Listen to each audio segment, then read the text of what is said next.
কিছুদিন আগে হারিয়েছেন একদিনে 2 লাখ অনুসারী। এরপর এখন আবার ফুটবলারদের স্বপ্নভূমি ইউরোপ থেকে বিদায় নিয়ে চলে এসেছেন ফুটবলারদের জন্য গড়ে ওঠা নতুন নগরী সৌদি আরবে। নেইমারের দুঃখ যেন সবখানে। কেন নেইমারকে ইউরোপ ছাড়তে হলো? কেনই বা তিনি হারালেন একদিনে এত ফলোয়ার?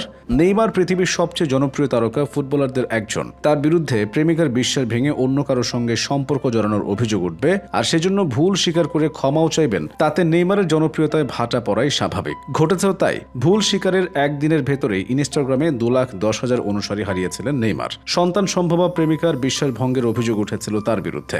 মানুষের ভুল হয়ে যায়, নেইমারেরও হয়ে গিয়েছিল। তিনি ভুল স্বীকার করে ক্ষমা চেয়ে ইনস্টাগ্রামে একটি খোলা চিঠি পোস্ট করেছিলেন। ফুটবল প্রেমীরা সেই চিঠি পড়ার পর একটা প্রতিক্রিয়া তো দেখাবেন, সেটা বোঝাই যাচ্ছিল। এই হলো তার প্রভাব। সামাজিক যোগাযোগ মাধ্যমের তথ্য উপাত্ত বিশ্লেষণী প্রতিষ্ঠান ক্রাউড ট্যাঙ্গেল জানিয়েছিল, নেইমার সেই চিঠি পোস্ট করার পর অনেক তারকা ফুটবলারের সমর্থনই পেয়েছেন, কিন্তু অনুসারীর সংখ্যা হারিয়েছেন বেশ ভালো পরিমাণের।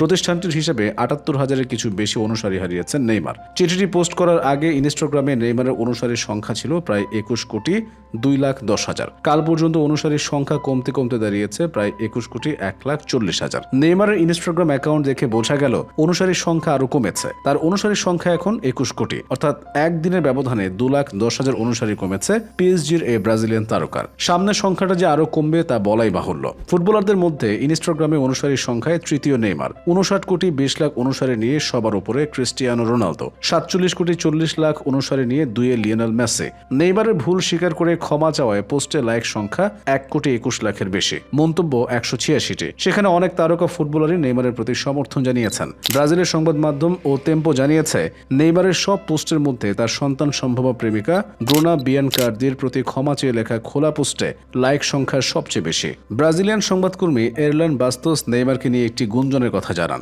ডিজিটাল প্ল্যাটফর্মের ইনফ্লুয়েন্সার ফের্নান্দো কাম্পোসের সঙ্গে নাকি প্রেম করছেন নেইমার। বাস্তোস আরও দাবি করেন, ব্রুনার সঙ্গে সম্পর্ক নিয়ে একটি চুক্তি আছে নেইমারের। পিএসজি তারকা চাইলে অন্য কারোর সঙ্গে প্রেম করতে পারবেন, কিন্তু ব্রুনা বিয়ানকার্দি এই দাবি অস্বীকার করে বাস্তোসের বিরুদ্ধে আইনি ব্যবস্থা নেওয়ার হুমকি দিয়েছিলেন। এরপর ইনস্টাগ্রামে খোলা চিঠি আকারে আলোচিত ওই পোস্ট করেন নেইমার। প্রেমিকা বিয়ানকার্দির সঙ্গে তিনি যে ঠিক কাজ করেননি সেটাই স্বীকার করেছেন চিঠিতে। ব্রুনা, আমি এটা তোমাদের অর্থাৎ বিয়ানকার্দি ও সন্তানদের জন্য করছি।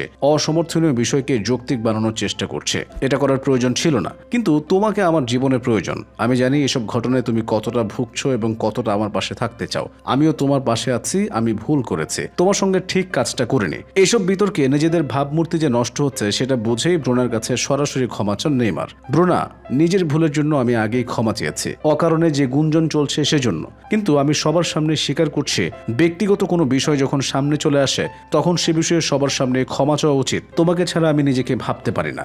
নেইমারের বাবা নেইমার সান্তোস সিনিয়র তার ছেলের এই পোস্টে মন্তব্য করেছেন। সিনিয়রের মন্তব্যটা দার্শনিক সুলভ। এটাই আমরা সবসময় জীবন থেকে শিখি। অভিনন্দন, ভালোবাসা। এখন দুজনেই একসাথে সৌদিতে আছেন। তাদের জন্য আলাদা আবাসস্থল দেওয়া হয়েছে। আশা করা যায় ইউরোপে অধ্যায় শেষ হলেও সৌদিতে তিনি নিজেকে মানিয়ে নিতে পারবেন এবং এখান থেকে তিনি ভালো কিছু একটা করে নিজের দলকে 2026 বিশ্বকাপ জেতাতে বিরাট ভূমিকা পালন করবেন।